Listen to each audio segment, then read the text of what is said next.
हनुमान बेनीवाल से आपकी एसआई भर्ती परीक्षा मामले को लेकर पहली मुलाकात कब हुई? देखो ऐसा है ना भजन लाल जी, ऐसे मत करो, हम मर जाएंगे। क्योंकि मैं कह रहा हूँ दोनों का गठबंधन है और बीजेपी के नेता भी जेल जा सकते हैं। तो 25 तारीख को अब क्या कुछ होने वाला राजधानी में? एक बार फिर से तूफान आने वाला है? हाँ, राजधानी में ऐसा तूफान आएगा जिसकी लोग कई सालों तक चर्चाएं करेंगे और बड़ा तूफान आएगा। व्हाइट हाउस वाला क्या मामला है? पहले आप एसआई भर्ती परीक्षा को लेकर धरने पर पहले भी बैठे थे, फिर किरोड़ी लाल मीणा आपसे जुड़े, अब किरोड़ी लाल मीणा नजर नहीं आ रहे। एसआई भर्ती परीक्षा 2021 मामले को लेकर जयपुर के शहीद स्मारक पर लगातार तकरीबन 20 से 25 दिनों से लगातार धरना हनुमान बेनीवाल के नेतृत्व में जारी है। हमारे साथ मनोज मीणा है, इनसे पूरी बात करेंगे। मनोज नमस्कार। नमस्कार। मनोज जी, 20 से 25 दिन हो गए हैं, सरकार की तरफ से कोई रिस्पांस आ रहा है? देखो, ये दुर्भाग्य की बात है कि सरकार सुन नहीं रही है।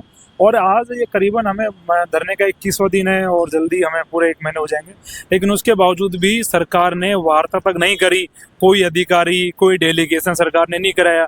ये दिखाता है कि राजस्थान की सरकार की जो संवेदना है ना, वो राजस्थान के युवाओं के लिए मर चुकी है। और मुझे लगता है कि राजस्थान में अघोषित आपातकाल चल रहा है, क्योंकि सरकार होती तो सरकार वार्ता के लिए आती, अधिकारी आते, कोई सुनने को तैयार नहीं है किसी। आज तक सरकार ने ये नहीं पूछा कि आप 22 दिन से शहीद स्मारक पर धरने पे क्यों बैठे हो। पूछना चाहिए ना क्यों बैठे हो, लेकिन नहीं पूछा। क्योंकि भजन लाल जी को मुझे लगता है कि राजस्थान के युवाओं के लिए समय नहीं है। उन्हें गुजरात जाना है, उन्हें दिल्ली जानी है, बार बार रिपोर्ट देनी है मोदी जी को, अमित शाह जी को। लेकिन रिपोर्ट का फायदा क्या? राजस्थान का युवाओं का भला तो हो ही नहीं रहा। तो कहीं ना कहीं ये सरकार गूंगी बहरी के साथ साथ निकम्मी भी सरकार भी है, जिसको कोई मतलब नहीं है कि यहाँ धरने पे बैठे हैं, कोई सुनवाई करे, कि वार्ता करे। लेकिन हम भी बड़े मजबूत लोग हैं, डरने वाले लोग हैं नहीं, पीछे हटने वाले लोग हैं नहीं। आर पार की लड़ाई लड़ेंगे। हमारे साथ में नागौर के सांसद हनुमान बेनीवाल जी बैठे हैं, जो बड़े मजबूत है, जो उन्होंने लगातार पिछले लंबे समय में बहुत सारी अनगिनत लड़ाइयाँ लड़ी है। और जहाँ भी वो लड़ाई लड़ते हैं वो जीतते हैं, इनका ट्रैक रिकॉर्ड है। और मुझे ऐसा लग रहा है कि इस लड़ाई में भी हम जीतेंगे। और हनुमान बेनीवाल जी पूरी मजबूती से इस धरने में हमारे साथ डटे हुए हैं। बिल्कुल, राजस्थान में हर 5 साल में राज बदलता है, एक बार बीजेपी, एक बार कांग्रेस, लेकिन पेपर जो लीक होने का सिलसिला है वो नहीं रुक रहा है। उसके बारे में वो इसलिए नहीं रुक रहा ना भाई, राज एक बार कांग्रेस का आता है, एक बार बीजेपी का आता है, तो दोनों का गठबंधन है इनका। तो ये कहते हैं भाई 5 साल तुम पेपर बेच लो, 5 साल तुम पेपर बेच लो, हम सरकार में आएंगे तो हम तुम्हारी जांच नहीं कराएंगे, तुम आओगे तो हमारी जांच मत कराना। तो ये तो गठबंधन है जो राजस्थान के युवाओं से हम कह रहे हैं लगातार कि बीजेपी कांग्रेस का पेपर लीक को लेकर गहरा गठबंधन है। और ये सबको दिखाई भी दे रहा है, सबके सामने भी आ गया कि जो बीजेपी पेपर लीक के नाम पे सत्ता में आई थी कि युवाओं के लिए काम करेंगे, आरपीएससी बंद कर देंगे, बड़े बड़े इन्होंने सपने युवाओं को दिखाए। और आज युवाओं के लिए क्या किया है? आज युवाओं के लिए कुछ भी नहीं किया। और आज युवा देखो, आप बैठे हैं इतने दिनों से धरने पे, तो कहीं ना कहीं इनकी कथनी करनी बहुत फर्क है। बिल्कुल। पहले आप एसआई भर्ती परीक्षा को लेकर धरने पर पहले भी बैठे थे, फिर किरोड़ी लाल मीणा आपसे जुड़े, अब किरोड़ी लाल मीणा नजर नहीं आ रहे। देखो ऐसा है, किरोड़ी लाल जी भारतीय जनता पार्टी के सदस्य हैं, मंत्रिमंडल के सदस्य हैं। तो कहीं ना कहीं मुझे लगता है कि मंत्रिमंडल में जब से किरोड़ी लाल जी ने दोबारा वापसी करी है, तो कहीं ना कहीं उन्होंने बोलना बंद कर दिया, उन्होंने कहना बंद कर दिया। तो मुझे ये बात थोड़ा सा ठीक नहीं लगी, इसलिए मैंने कल बोला भी था कि किरोड़ी लाल जी लड़ाका व्यक्ति है। आपने न्योता हाँ हाँ, देखो ऐसा है, मैंने उनसे कहा है कि भाई आपको आना चाहिए, और आप ये नीम के पेड़ के नीचे ही हमने यहाँ 4 दिन यहाँ पे धरना दिया, यहीं सोए, यहीं रहे, और आज किरोड़ी लाल जी हमारे साथ में नहीं खड़े। तो मुझे थोड़ा सा बुरा लगता है कि राजस्थान में इतनी लड़ाई है, किरोड़ी लाल जी ने लड़ी है, तो एक लड़ाई जो अंजाम तक नहीं पहुंच पा रही 4 साल से। एक किसान का बेटा हनुमान बेनीवाल जब लड़ रहा है, तो किरोड़ी लाल जी भी साथ आके बैठ जाए ना, तो सरकार को करना पड़ेगा काम। और ऐसा है कि अगर किरोड़ी लाल जी को ऐसा लग रहा है कि सरकार में रह के मैं ज्यादा काम करा पा रहा हूँ, तो एक साइन भजन लाल जी से ऐसा ही भर्ती के रद्द की फाइल पे करवा दे, तो किस्सा खत्म हो जाए, हम भी यहाँ से आंदोलन खत्म करके घर चले जाए। लेकिन वो काम भी नहीं हो रहा। जब मैं किरोड़ी लाल जी से ये कह रहा हूँ कि आप सरकार में रह के भर्ती रद्द नहीं करा पा रहे हो, तो हमारे साथ आप शहीद स्मारक आओ, हमारा आंदोलन है 25 तारीख को, आप आंदोलन में आओ।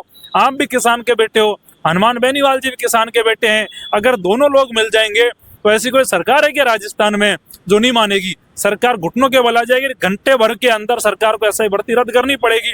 और किरोड़ी लाल जी के साथ हमने बहुत कुछ सीखा है, बहुत आंदोलन किए हैं, लेकिन आज किरोड़ी लाल जी जब से मंत्री बने युवाओं की बात नहीं कर पा रहे, युवाओं के लिए वैसे नहीं लड़ पा रहे। तो मेरे मन की एक पीड़ा है कि किरोड़ी लाल जी को युवाओं के लिए आना चाहिए, लड़ना चाहिए। और देखो मंत्री पद तो आते रहते हैं जाते रहते हैं, मंत्री पदों का कोई ज्यादा बड़ा वो नहीं है, लेकिन युवाओं का जो प्यार प्रेम मान सम्मान वो बार बार नहीं मिलता। आज हनुमान जी को देखो क्यों बैठे हैं, युवाओं के लिए बैठे हैं ना, कितना प्रेम कर रहे हैं युवा, बहुत प्रेम कर रहे हैं, क्योंकि ये लड़ रहे हैं युवाओं के लिए।